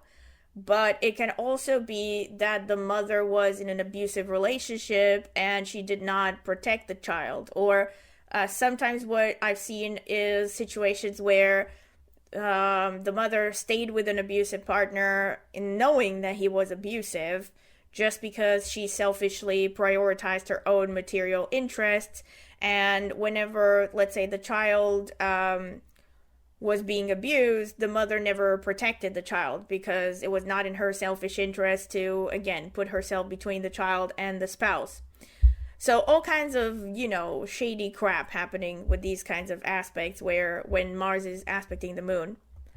Doesn't mean that it doesn't have advantages, but I'm not going to get into that right now. So I'm looking at it mainly from the perspective of how it shaped her mind, how it shaped her needs emotionally. So again, people who have connections between Moon and Mars tend to be more reactive. They tend to be more easily triggered emotionally, especially with her moon being in Cancer, which again is a water sign. The moon here, oh, this is an important thing to take into account. The moon is strong in its own sign. Mars, on the other hand, is debilitated in Cancer. So this would actually show that, again, the Mars was not functioning properly. So Mars tends to not be particularly assertive here. And this could translate, when it comes to this conjunction, could translate into a lot of repression, repressed anger, a tendency to actually turn inward rather than, outwardly express your anger, basically. But the anger itself doesn't really go anywhere. My point is, now that I think about it, it explains, she actually offed herself, by the way. I don't know if I mentioned this in the beginning. So he got into trouble recently that it turned out that actually as a result of this documentary that apparently Netflix did last year or so, like in recent history anyway, I think it was last year, that a lot of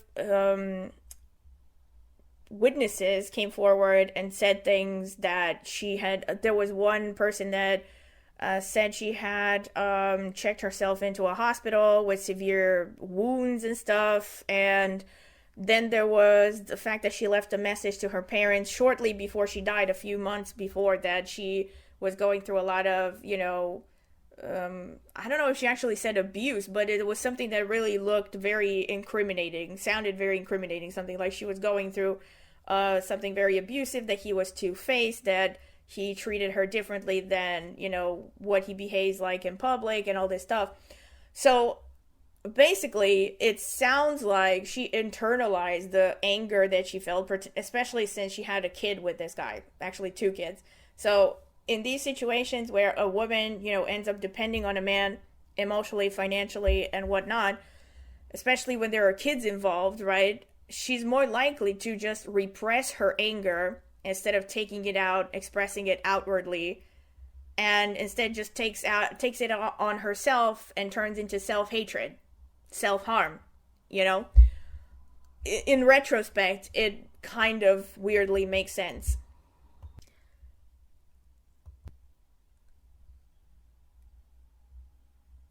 And then looking at her sun situation, Sun, Jupiter, Mercury, Venus, Pluto, there is, again, the Pluto thing conjunct the sun. So again, this would have also shown a father figure, not necessarily an abusive father figure here, but a father figure that was very power conscious.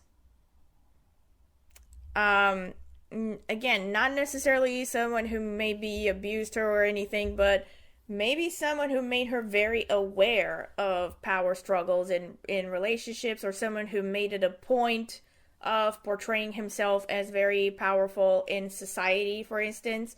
In fact, the sun in Leo conjunct all of these benefics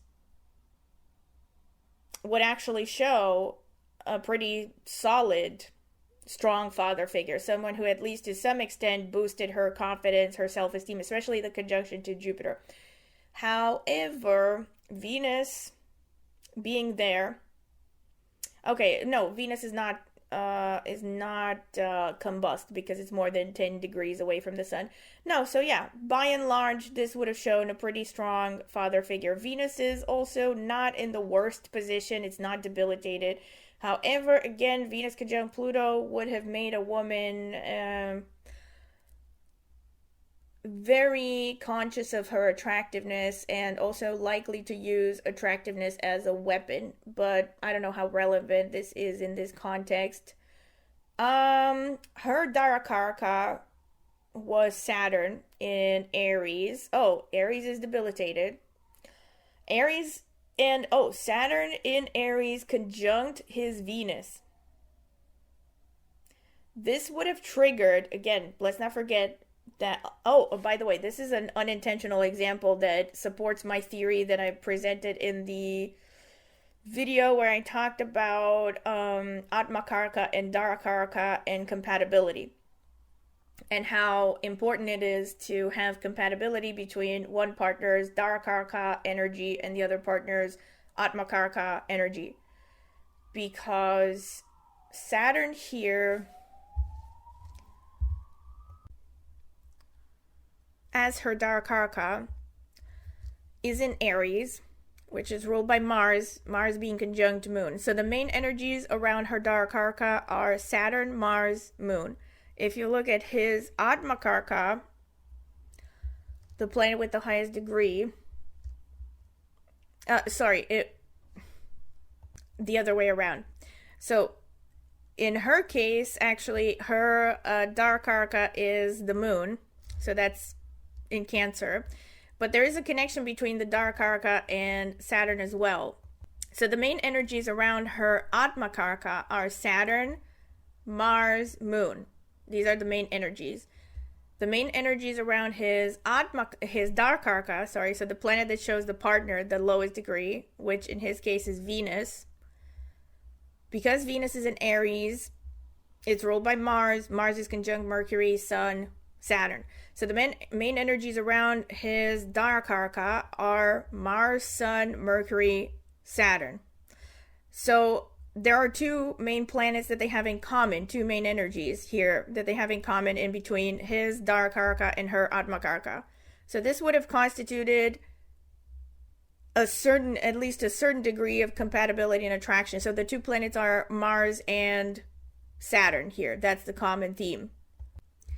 But from his Atmakarka, which is Jupiter, falling in 27 degrees Pisces,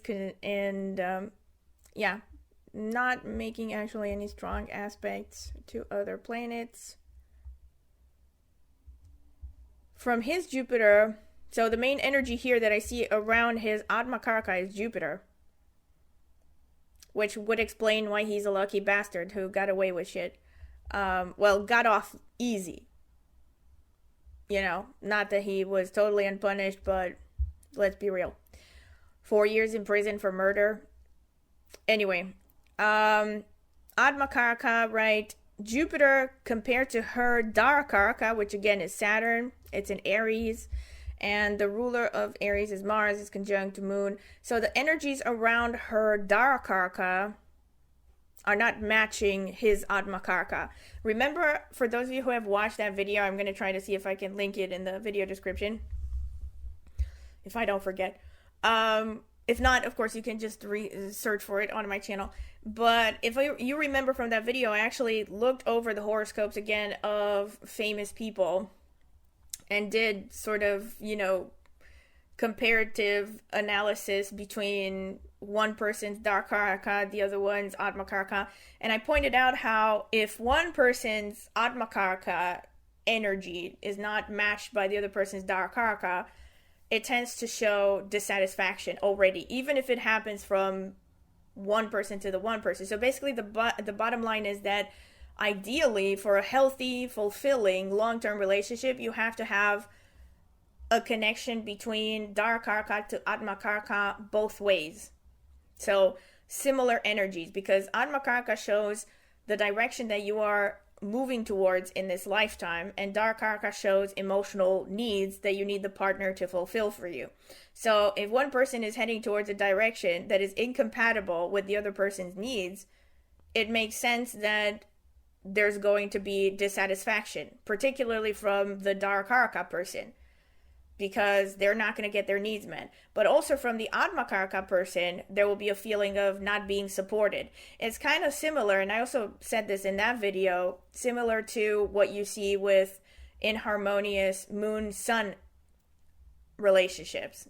So when you have hard aspects between a person's moon and the other person's sun, the sun person doesn't feel supported by the moon person, and the moon person's needs are incompatible with the path of the sun, right? The sun person in life. So there will be some dissatisfaction.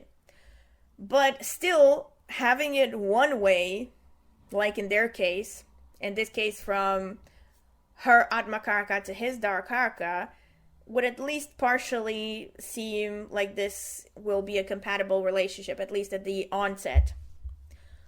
Anyway, just an observation, not the most relevant thing maybe to this analysis, because it doesn't really show anything about a tendency to violence, but does explain why they got together in the first place. Going back to her overall energy though, it only makes sense already just by having Moon Mars in the second house. This is more than enough to explain the fact that, again, there's this theme of not having a happy relationship with the family of origin. I would say in her case, especially with the mother, but since this is the second house, this could impact the general household, maybe the general family atmosphere, you know? So it would have been the basic imprint she got from her early family environment to get used to violence, to get used to being uncomfortable and under threat in some way. It's also very important to note the fact that her planets in Leo are opposite his planets in Aquarius. So her Sun, Jupiter, Mercury, Venus, Pluto opposite his Sun, Mars, Mercury, Saturn. And again, we have the Mars Pluto combination. So a hard aspect, an opposition, just like he had with Marie. So again, there's this theme of typical narcissistic behavior, to be attracted to people that you can get into conflict with because of that Mars-Pluto power struggle. And not only that, but again, we have Sun opposite Mars. That's a difficult aspect to have in synastry that leads to a lot of conflict as well. I talked about this. I talked about Sun, Mars, I think, I'm pretty sure, in Composites as well. I don't remember the video and also in synastry, yeah. But I did talk about them and how difficult they are and how they play out psychologically. Because there's a fundamental difference between one person's, way of doing things, which is Mars, and the other person's purpose and sense of reason, which is Sun. So there will be clashes, often clashes. And again, because Mars is a very impulsive, aggressive sort of energy, the knee-jerk reaction with Mars people is to resort to violence. This is why these aspects are problematic. Her Rahu conjunct his Jupiter would have explained why they had children together, so there was at least something positive to this relationship. Jupiter conjunct Rahu normally is a very positive aspect, especially since in his case, Jupiter was strong, dignified in its own sign. It's a positive aspect to have because it creates the longer the two people are together, again, this is according to traditional Vedic teachings even, and I've seen this play out, that the longer two people are together, the more the planet person develops those qualities, technically, or at least the more of the Jupiterian qualities you will see in this relationship. So Jupiter means it's also one of the strong signifiers of children, but technically things like opportunities, wealth, especially with Rahu, which is also materialistic. Technically, it should have seen they should have seen a growth in, goodwill and tolerance and optimism, and also things like developing philosophical tendencies and whatnot. But I guess if one person is a psychopath, that doesn't really apply. But one more thing I wanted to say, I don't think I got to say it, is that her Saturn conjunct his Venus, because his Venus was the dark arcana, because of all the things that I said about also in the previous section in his relationship to Marie, that Venus's dark arcana will tend to show a self-esteem issue, an issue connected to how lovable you are and how attractive you are and all that.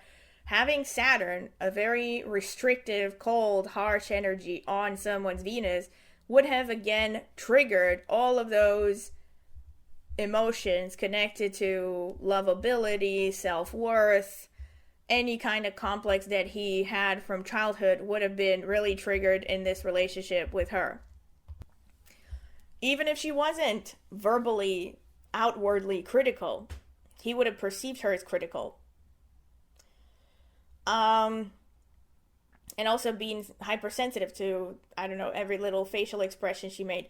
Another important thing to notice is, of course, the Moon-Lilith opposition. His Moon, again, opposite her Lilith. And the reason I say again is because I mentioned this in the previous section. I've also done a video separately, particularly about Moon Lilith aspects, where I showed that, especially when the man is the moon, and especially when a man has violent tendencies to begin with, this is an aspect that definitely increases chances of violence and obsession and unhealthy dynamics in relationships overall. Because Lilith tends to uncover and bring out all of the dark, suppressed shadow sides of a person. And with the moon, I said this also in that video that I did, where, again, I also looked over a bunch of famous couples as examples. The moon person tends to be the one that is most triggered, that is most hurt in a way, yeah, but triggered in terms of their feelings of insecurity and fear that they're going to lose the Lilith person. You know, every little sign of individuality, of independence on the part of the Lilith person is going to be seen as this horrible threat of being abandoned. Which, again, in retrospect, is chillingly on point with respect to this relationship. Again, if you read a little bit about what actually happened and how he ended up beating his girlfriend to death, it was all triggered by jealousy. And I think, I don't know, again, I haven't looked that deeply into this guy's history, but with respect to his relationship to his girlfriend, it was a theme throughout their relationship, that he was controlling, that he was abusive, that he was very possessive. That was the thing. So, whatever, deeply rooted mommy issues, what can I say? Like, things about being abandoned and whatnot. Not saying they weren't valid, but I'm also not saying that it's an excuse to do this kind of thing, or anything abusive for that matter. And they actually have a double whammy as well. And again, I also talked about, I also did a separate video about Venus, not just Venus, Pluto, Venus, Saturn. I talked about how, for instance, Tina Turner and Ike Turner also had strong Venus, they had a strong Venus-Saturn connection. I don't remember what the aspect was, but it was something.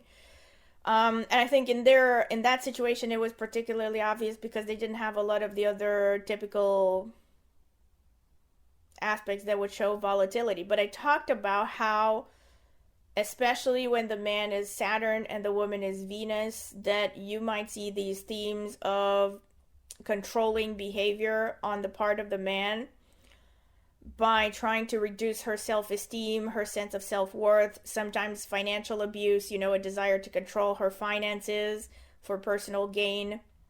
So sometimes with Saturn, actually, the main motivation could actually be very selfish material reasons. So my instinct here, again, I don't know if I'm 100% right. My instinct here, because you see this with narcissists, by the way, usually when it comes to the women they marry, they go for the good girl type.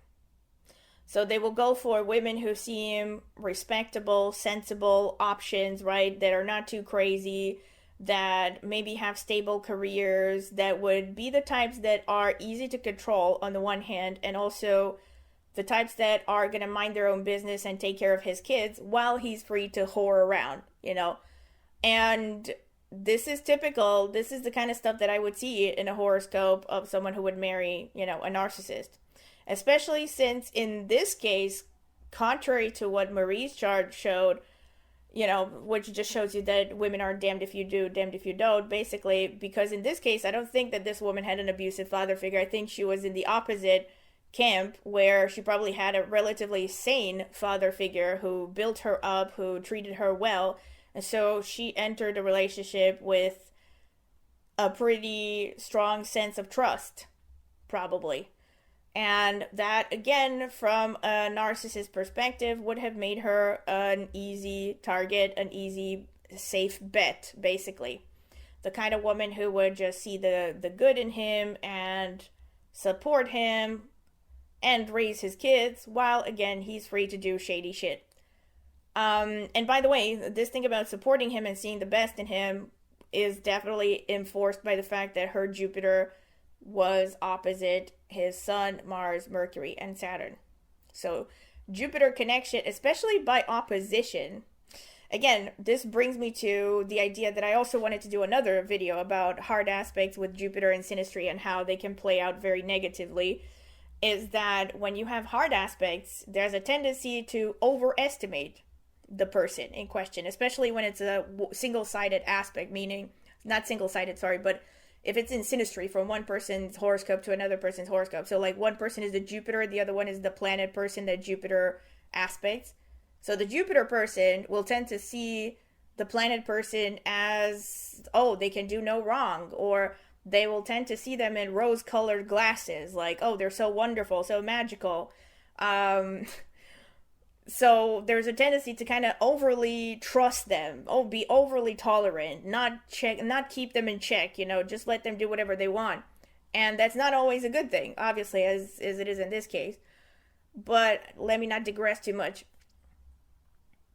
The bottom line is, yeah, I think this is my general vibe, again, that sadly this was a woman who was very trusting.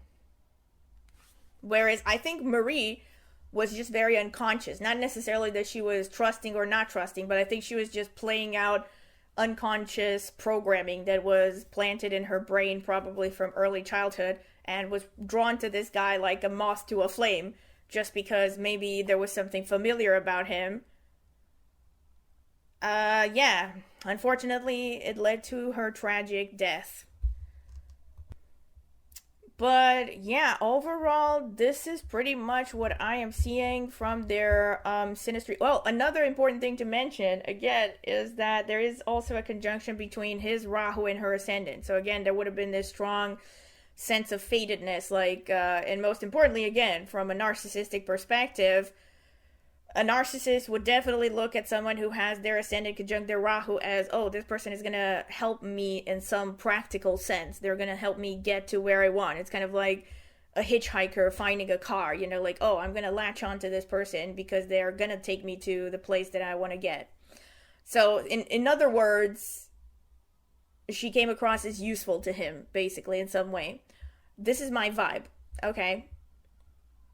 And let's see.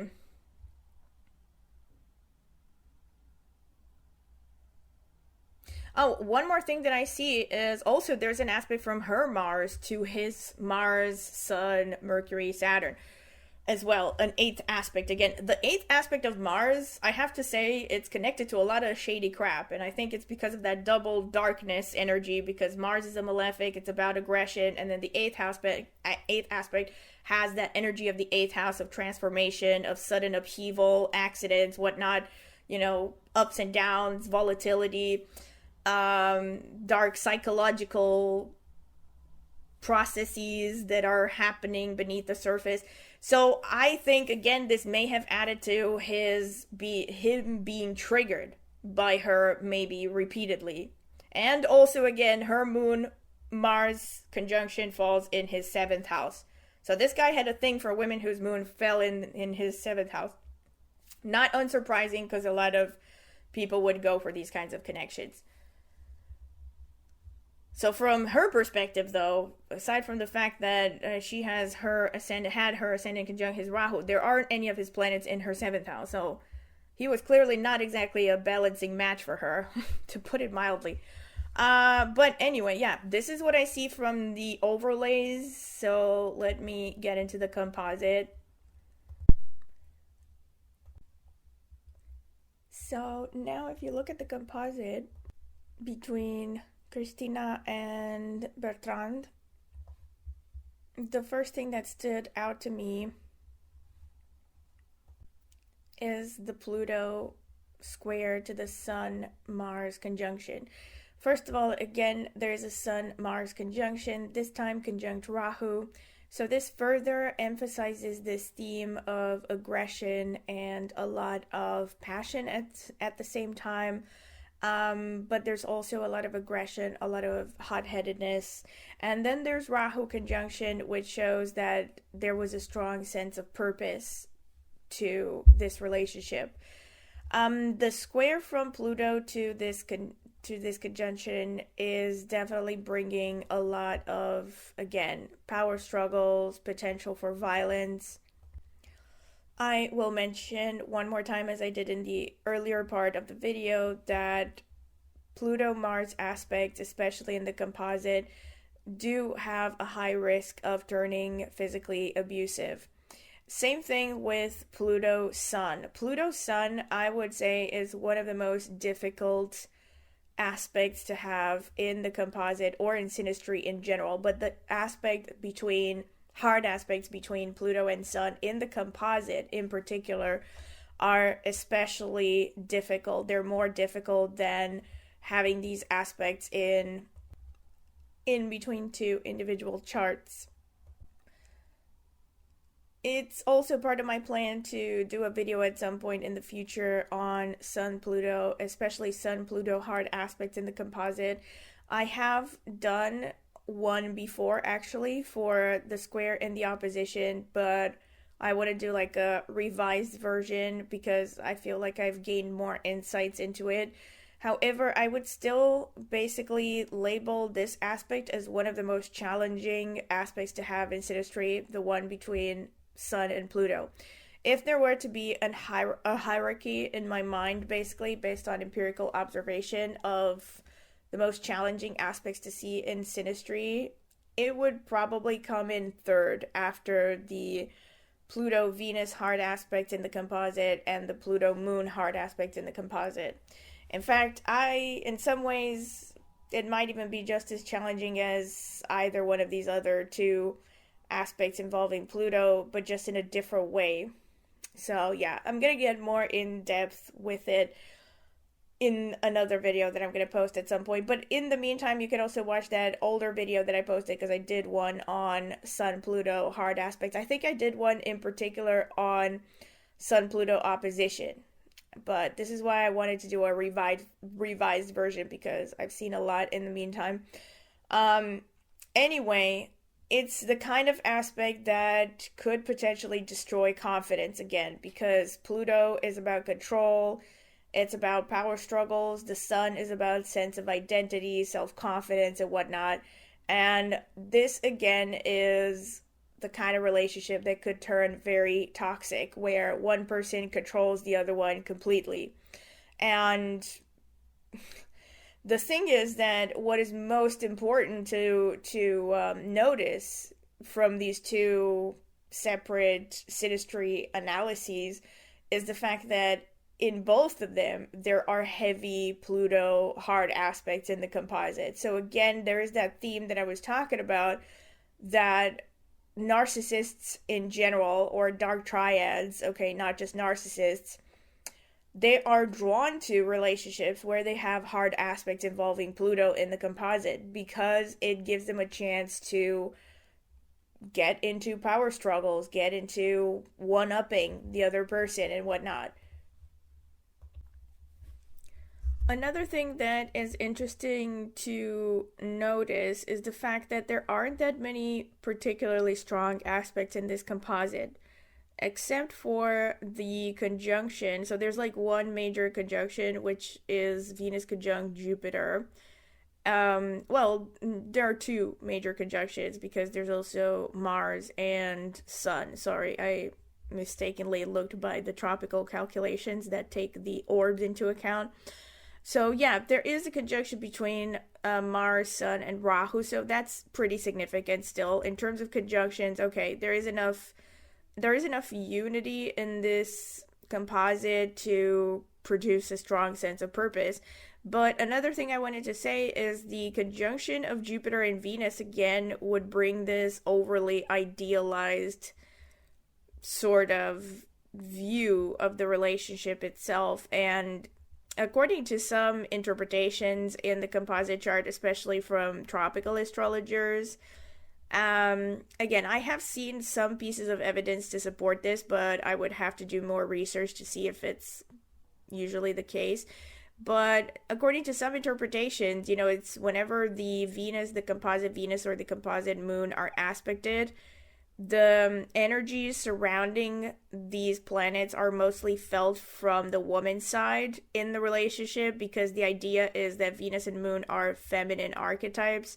And so technically women, or biological women, identify more with the moon and the Venus. So it could be, again, having that idea in mind that it was her in the relationship, Krisztina, who identified more with this Venus-Jupiter conjunction. So again, she being the more tolerant, understanding, idealistic one.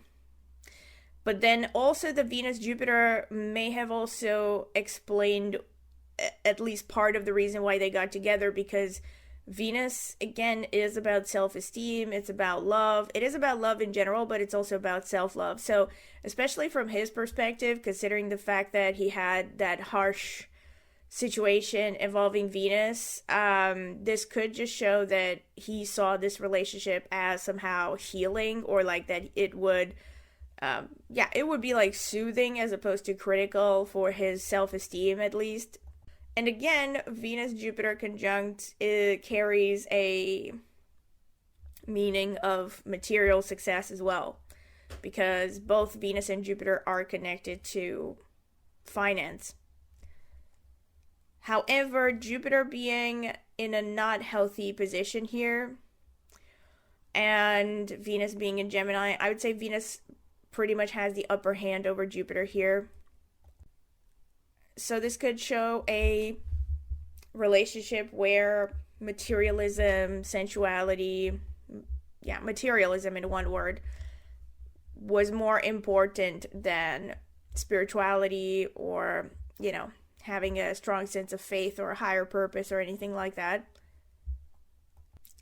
And the Moon-Saturn opposition, so Saturn in the composite ascendant, Moon in the 7th. So Moon in the 7th of the composite, again, would be a positive aspect to have,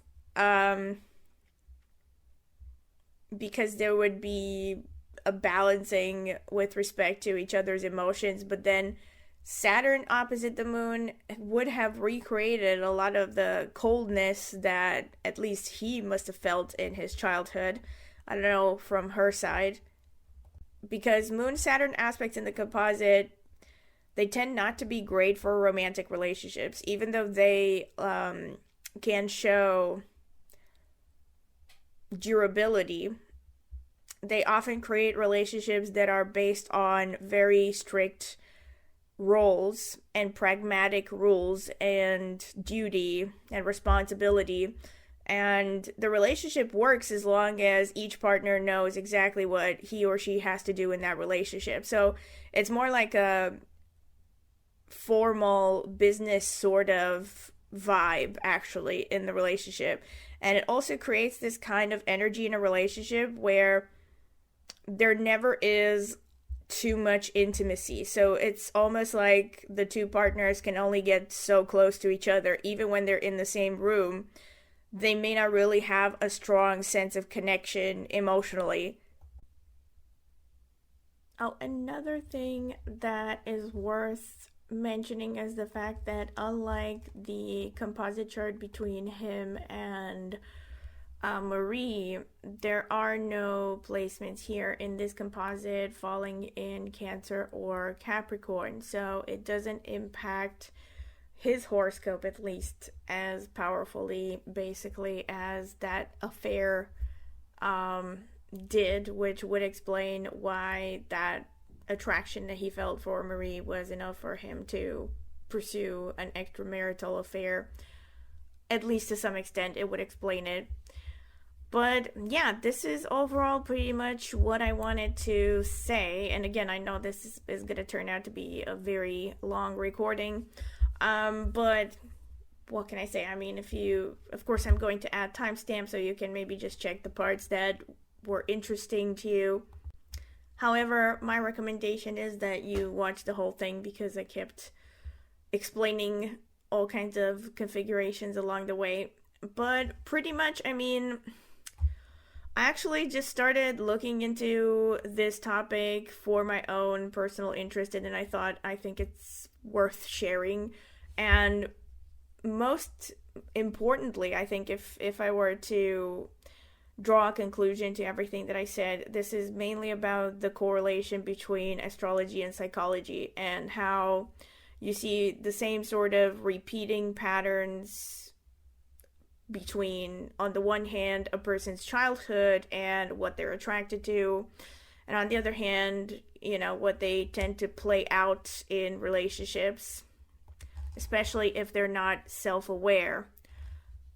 And and also, in addition to that, just to point out that there are these repeated quote-unquote usual suspects, so to speak, in terms of configurations and aspects in synastry that tend to show up over and over again in the horoscopes, in the synastry analysis of very toxic relationships, such as, a lot of Pluto hard aspects, a lot of Lilith hard aspects, Mars hard aspects.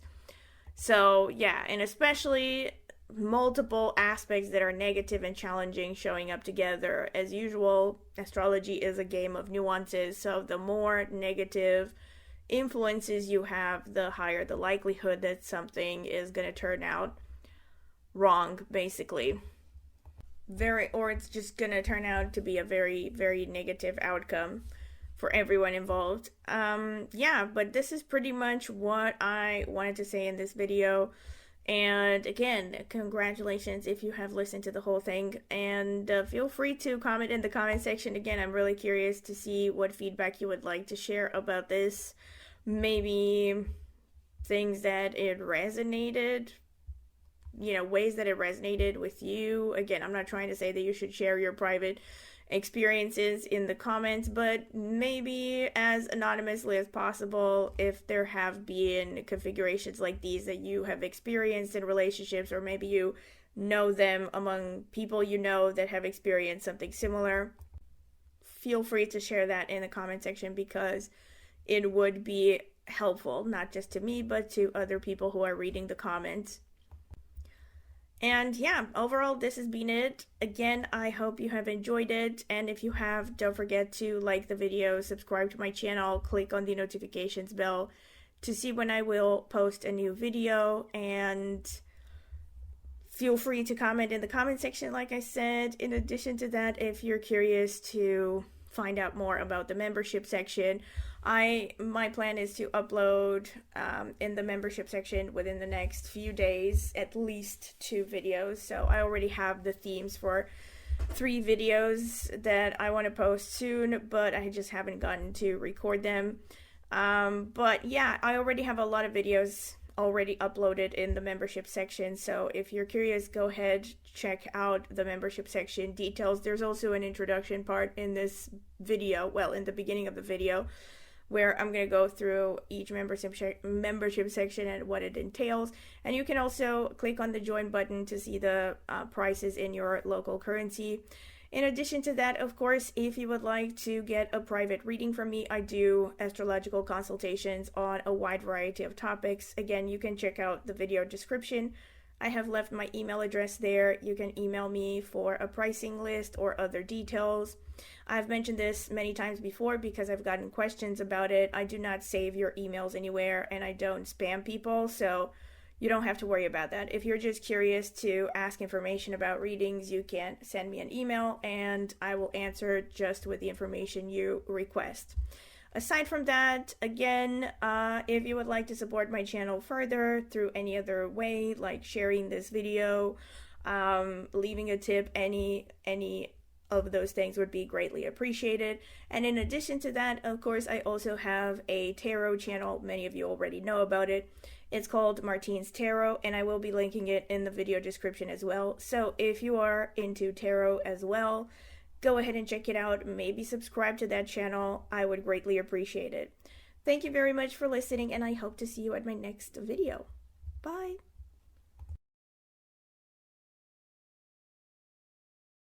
Thank you.